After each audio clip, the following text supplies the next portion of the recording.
हमारे बहुजन समाज के गरीब भाई यही करते करते सालों साल गरीब होते चले जाते हैं। और आपके बेटे आपके बेटी आने वाले प्राइमरी पढ़ाई पूरा करने के बाद हमारी हिम्मत नहीं रह जाती है कि हम फीस चुका करके अपने बेटे अपने बेटी को आगे शिक्षा दे सके। इसलिए हमारे बेटे हमारी बेटियां अनपढ़ रह जाते हैं।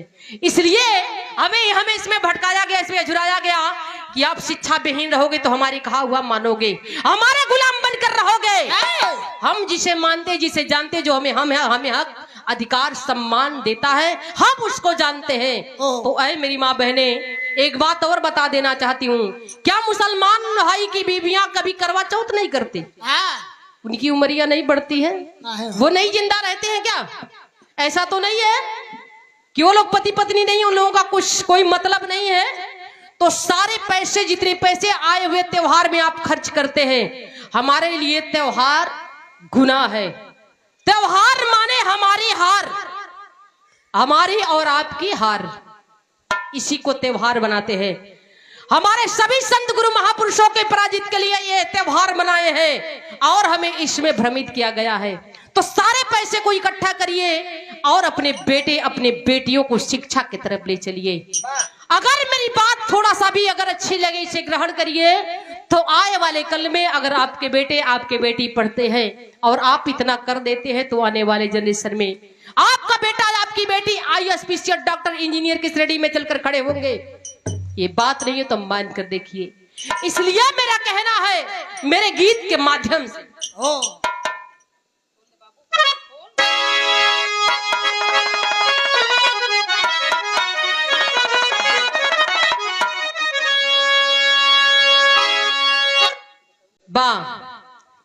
गीत की लाइन है। क्या लाइन है भैया?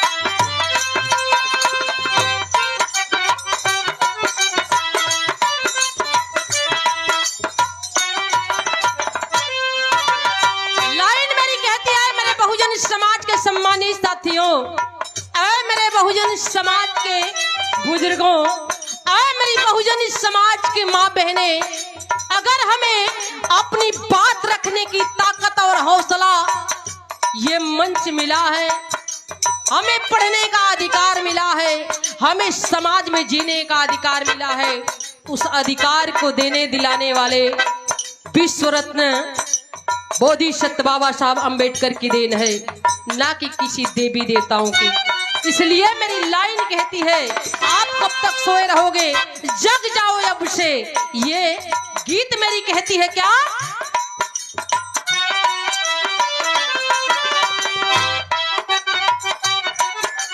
कहना है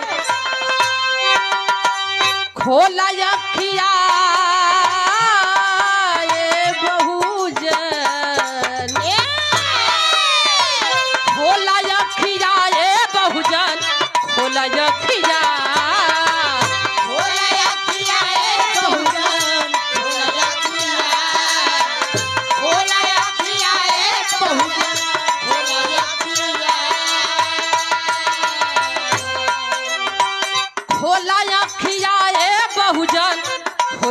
खिया जागा निदिया से बहुजन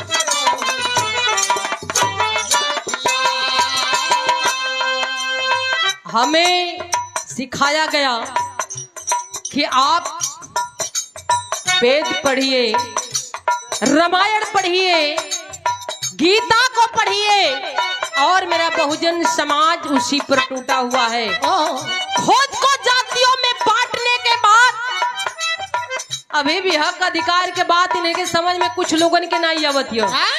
वैसा जे जाग गए लोग करी खातिर तो दिल दिमाग से वो दुरुस्त बा।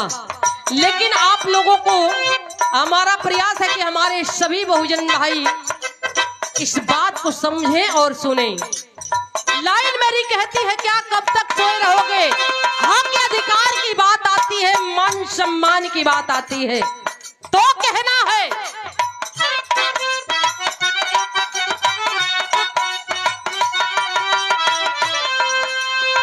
तो हर अधिकार हक पे डालल जाता डाका।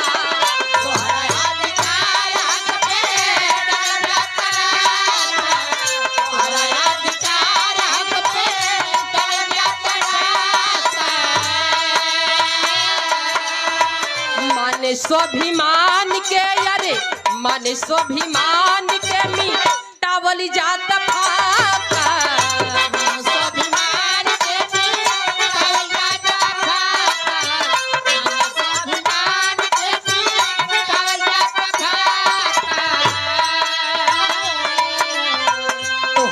अधिकार हक पे डालल जाता डाका।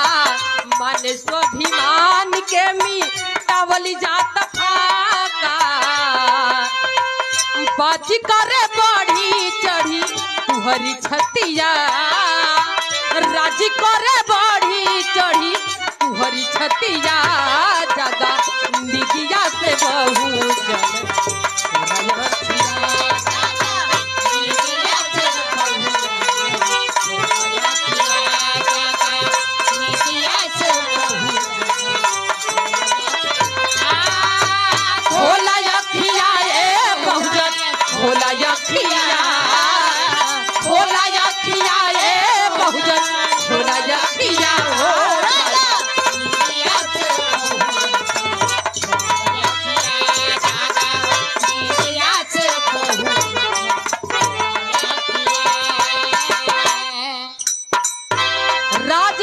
बढ़ी चढ़ी तुहरी छतिया।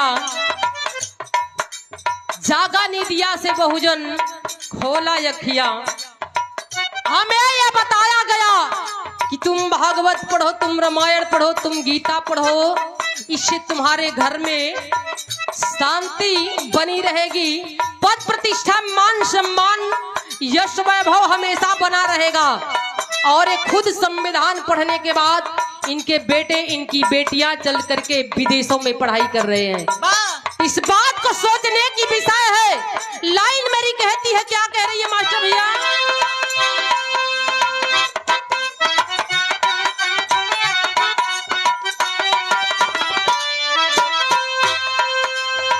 न्याय इंसाफ के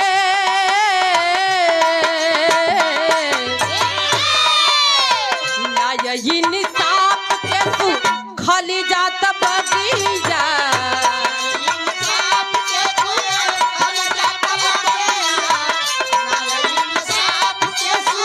खाली जाता होई बना सचेतता।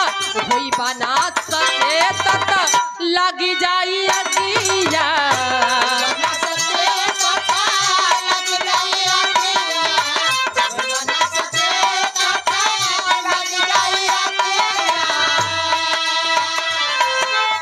न्याय इंसाफ के खाली जात बगिया। हुई बना सचेतता लगी जाई अगिया। मातृभूमि चढ़ल चाहे तुहरी फसिया। मातृभूमि चढ़ल चाहे तुहरी फसिया। जागा निदिया से बहुजन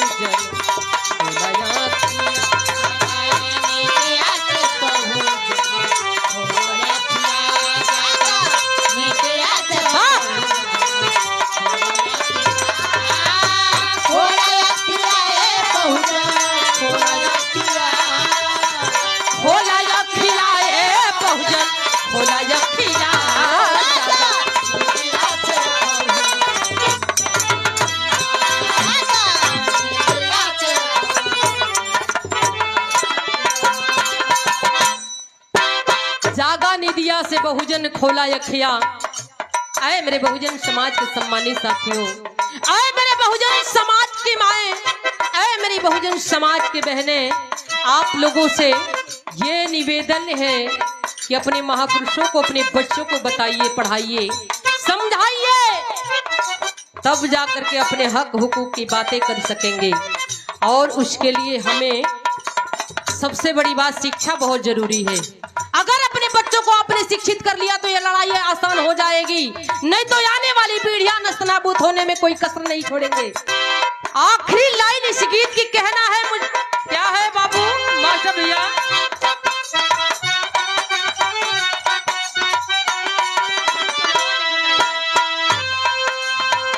छोटू सचेत हो जा,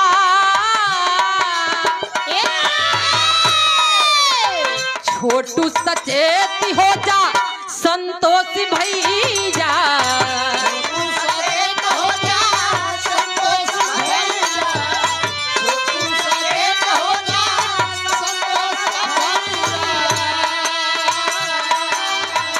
गोलू सचेत हो जा, अनिल भैया, गोलू सचेत हो जा, अनिल भैया, गोलू सचेत हो जा, अनिल भैया।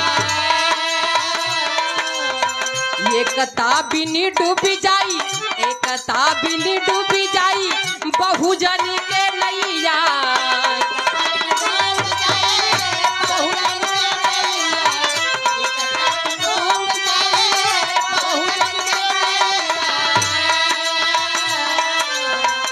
कहेली सीमा है बचवतिया। अरे गावे राजी कुमारी जी, बचाव पनिया जगा, आज निदिया से बहुजन खोला आँखिया जगा, निदिया से बहुजन।